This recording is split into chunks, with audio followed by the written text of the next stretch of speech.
અરવલ્લીના મોડાસા સાયરા નજીક ₹1.10 કરોડની લૂંટની મોટી ઘટના સામે આવી। અમદાવાદથી રાજસ્થાન જતી ગણેશ ટ્રાન્સપોર્ટની ટ્રકને વરના કારમાં આવેલા 4 શખ્સોએ આંતરી હતી। ગાડી ચેક કરવાના બહાને ટ્રક ઊભી રખાવી લૂંટારુઓ ડ્રાઈવરની સીટ પાછળ રાખેલા સોના ચાંદીના દાગીના ભરેલા કટ્ટા લઈ ફરાર થઈ ગયા હતા।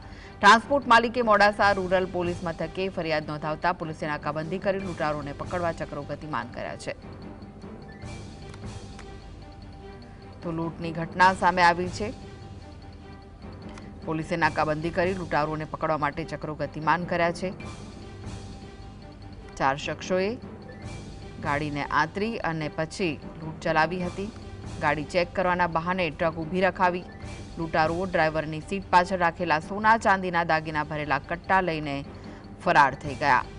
तो ट्रांसपोर्ट मालिके मोडासा रूरल पोलीस मथके आ अंगे फरियाद नोंधावता पोलीसे हवे आगळनी कार्यवाही हाथ धरी छे।